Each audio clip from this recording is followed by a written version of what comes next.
A warm welcome to all of you. I'm Dr. Olha Nishkumai, and I'm thrilled to host this insightful discussion alongside my esteemed colleague, Dr. Volodymyr Chernykh. Thank you, Dr. Olga. We welcome you to the European Wellness Health Series, where we dive deep into the world of medicine, diseases, and disorders, exploring the latest in their prevention, cutting-edge treatments, and groundbreaking research in biological regenerative medicine to help you stay informed and healthy. Today, we are turning our focus to the crucial and growing area of the health concern, one of the neurodegenerative disease, or Alzheimer's disease. Neurodegenerative diseases are conditions in which nerve cells in the brain or spinal cord gradually lose their function and eventually die. Some of the most well-known examples include Alzheimer's disease, Parkinson's disease, and ALS, amyotrophic lateral sclerosis. These illnesses often lead to symptoms like memory loss, cognitive decline, and motor dysfunction, deeply affecting both patients and their families. We'll be talking about Parkinson's disease in one of our upcoming episodes. But for today, let's focus on Alzheimer's disease. And I'd like to start by saying a few words about its epidemiology. Alzheimer's disease is the most common form of dementia, accounting for 60 up to 70% of all dementia cases worldwide. As of 2023, over 55 million people globally are living with dementia, with numbers projected to rise to 78 million by 2030 and 139 million by 2050 due to aging populations. The risk of developing Alzheimer's increases significantly with such factors like age, particularly after 65, and women are more commonly affected than men, likely due to their longer life expectancy and possible hormonal or genetic influences. Non-modifiable risk factors include age, genetics, and family history, while modifiable ones include cardiovascular conditions, lifestyle habits, while sometimes it could be low educational attainment and social isolation. Alzheimer's disease is also one of the leading causes of death and disability in older adults, contributing significantly to the global health and economic burden for sure, with estimated costs exceeding 1.3 trillion in 2023 alone. Dr. Olga, could you walk us through how Alzheimer's disease is typically diagnosed? This is a really important question and one we often get. When diagnosing Alzheimer's, one of the first things we look at is how a person is functioning across different areas of thinking, what we call cognitive domains. There are different parts of how the brain processes information, and changes in them can be an early sign of the disease. The most common one is memory, like forgetting a recent conversation, important dates, or asking the same question over and over. Then there is executive function, which covers planning and problem solving. For example, someone might struggle to manage bills, follow a receipt they have used for years, or make everyday decisions.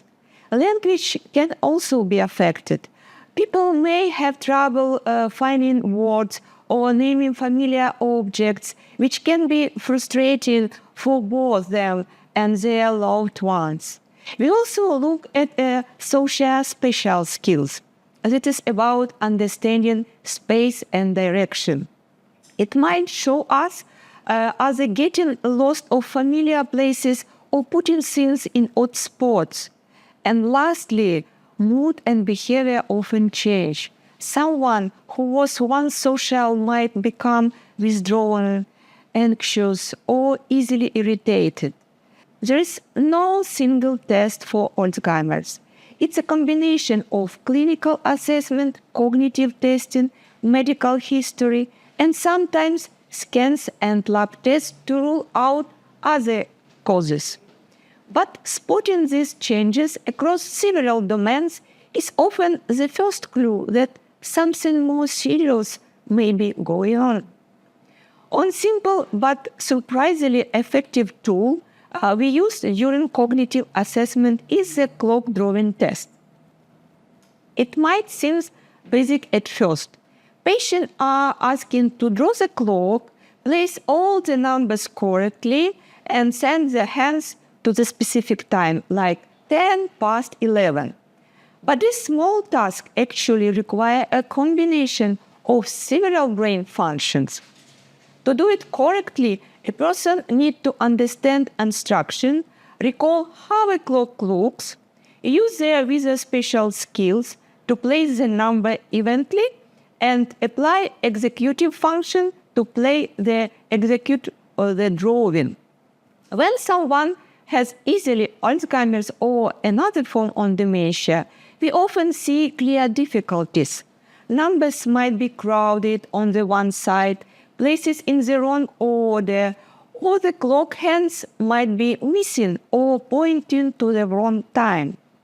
In some cases, people might not even attempt the task at all, or draw something that doesn't resemble a clock at all.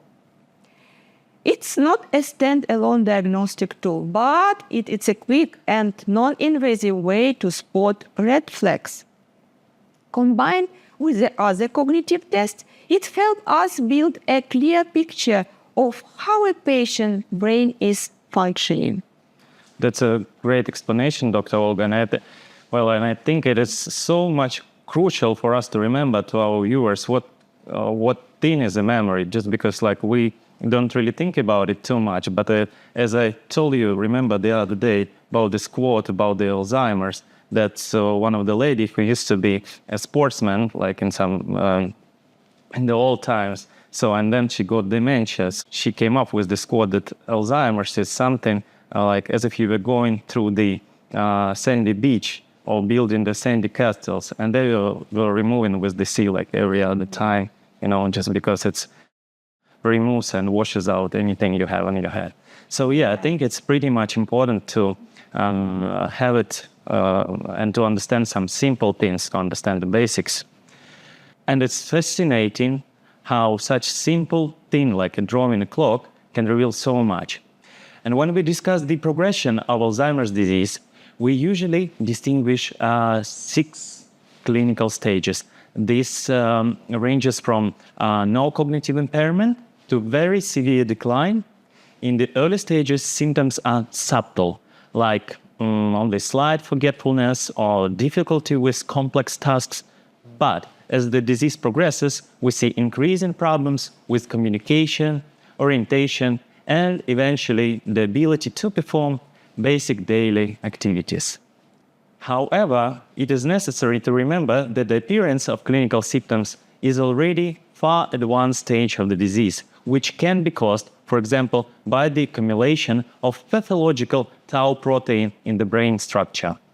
And that brings us to an important point. Once cognitive symptoms begin to appear, often quite late in the disease process, how do we confirm that it's truly Alzheimer's? What are the key medical tools we use to support the diagnosis? Please explain it to our viewers, Dr. Olga. Yeah, well, the diagnosis of Alzheimer's disease is based on the combination of clinical evaluation and supportive tests. We often assess biomarkers either through cerebrospinal fluid or plasma tau protein levels, which can reflect abnormal protein accumulation in the brain. The test measures the mutation of 2 main proteins in the blood plasma, tau 217 and beta amyloid 142. The relationship of those proteins as a rule correlate with the presence or absence of amyloid plaques in the brain. The test does not indicate the level of amyloid directly, but can signal its presence. Neuroimaging is also an important part of the diagnostic process. On MRI, we can often see diffuse cortical and hippocampal atrophy, which are common features in Alzheimer's. These structure changes help support the clinical suspicion. For more advanced imaging, Positron emission tomography, or PET, can detect amyloid plaques, one of the key pathological features of the disease. When combined with a cognitive test and through the patient history, these tools provide a much clearer picture and improve diagnostic accurately. All right, Dr. Olga. Well, that was a clear explanation on how we diagnose Alzheimer's once symptoms have appeared. But let's take a step back for a moment. Are there any early prognostic markers, things we can look for even before the clinical symptoms begin, so that might suggest someone is at high risk of developing Alzheimer's disease? Yes, it's a great question. And one of the most well-studied genetic markers is ApoE genotype, particularly the ApoE epsilon 4 variant, which is associated with increased risk of developing Alzheimer's disease. Another promising area of research involves FEM22, a gene that's been linked to the regulation of amyloid precursor protein, or APP metabolism. Since APP processing plays a key role in the formation of amyloid plaques, variation in FEM22 can influence disease development at a very early stage. That said, it's important to remember that while these genetic factors can increase risk, they don't guarantee someone will develop the disease. Environmental influence, lifestyle choices, and the complex interplay of multiple genes all contribute to whether or not Alzheimer's actually develops. All right. Now, Dr. Olga, let's talk about management. When someone is diagnosed, unfortunately, but maybe fortunately for them, early with Alzheimer's, what does the care plan usually look like? That is a very important question, and especially because early detection gives us the best chance to make a meaningful impact. Management starts with a comprehensive evaluation. We assess risk factors, use digital cognitive screening tools, and run a neurophysiological test. Depending on the case, we might also look at blood tests, genetic markers, cerebral spinal fluid biomarkers, and do MRI scan to check for changes in the brain, like hippocampal atrophy. But it is not just about testing. It's about what we need to do next. We focus heavily on lifestyle changes and managing risk factors early.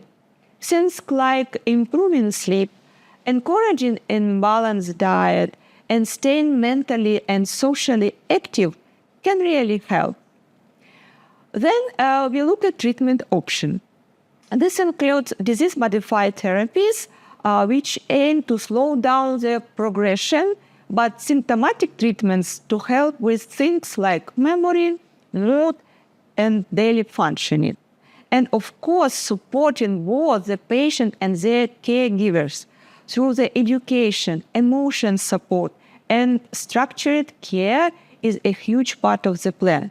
So the plan is risk factor assessment, digital cognitive screening test, neurophysiological investigation, blood test, genetic testing, cerebrospinal fluid biomarkers, MRI, lifestyle modification, risk factors management, disease-modified treatment, symptomatic treatment, and care. All right, Dr. Olga, there are so many things we have to be focused on. Now, let's get into the reality of treatment. Possibly the first question will be, what can conventional medicine offer, and how far can lifestyle really take us? Well, it's really true that we have to start with a lifestyle, because it's more powerful than people often realize. Regular physical exercise is crucial, but brain training is just as important. Things like learning a new language, playing a musical instrument, then dancing, or even just doing puzzles regularly. This all help keep the brain active and flexible. We also recommend a Mediterranean-style diet. That means food rich in antioxidants, healthy fat, and less sugar and processed carbs. Getting good quality sleep, managing stress, and monitoring cholesterol levels are also key, especially since certain genetic factors like ApoE influence both brain health and lipid metabolism. And for people over 50, the routine cognitive screening and blood pressure control become even more important. As for medical treatment, there has been some progress. Anti-amyloid beta immunotherapy, which targets the buildup of amyloid in the brain, can slow cognitive decline in early stage Alzheimer's. PET scans have shown that amyloid levels can drop significantly with these therapies. But there is the things, even when the plaques are reduced, the disease itself isn't necessarily stopped. It's a step in the right direction, but it's not cure. And according to the consensus of the diagnostic and treatment of dementia, medication like cholinesterase inhibitors, rivastigmine and memantine and NMDA receptor antagonist can help manage symptoms in some patients, particularly those with a mixed form of dementia involving vascular issues. But we have to be honest here. This is still not truly effective cure. What we have today can slow things down and support quality of life. But we are still looking for the way to stop the disease in its tracks. So, Dr. V, what are the approaches from the point of view of bioregenerative medicine? Regenerative medicine offers promising solutions by addressing the root causes of neurodegeneration. I should say that stem cells, for example, have a unique ability to migrate to specific areas of the brain affected by diseases. This migration happens through specialized signaling systems triggered by processes like hypoxia, inflammation, and, for example, trauma of any kind, or neurodegeneration. So these signals act as distress calls, let's put it this way, guiding those stem cells to the regions where repair is most needed, all right, where is the most crucial. Once they reach the damaged tissue, stem cells integrate, or engraft, we can say, into the microenvironment and respond to the signals by differentiating into neurons, astrocytes, or oligodendrocytes, those key cells types in the brain which are particularly affected by the disease. They also secrete bioactive molecules and growth factors that reduce inflammation. They also, what they do, they promote cell survival and stimulate tissue repair, of course. This process, often referred, as I already said, like an engraftment, allows to the stem cells to replace degenerative tissue and obviously regenerate damaged neural networks. Additionally, exosomes, of course, we shouldn't forget about exosomes, the small extracellular tiny vesicles secreted by stem cells, different kind. They play a crucial role as well. So they act as messengers. They carrying proteins and RNAs to damaged cells, reducing inflammation, enhancing the brain capacity for self-repair. Together, stem cells and exosomes form a comprehensive regenerative system addressing both the symptoms and root causes of neurodegenerative diseases. And sometimes we can also use peptides in our treatment also as a part of a protocol. Supplements, they also will complement the therapies by enhancing cellular health and protecting neurons.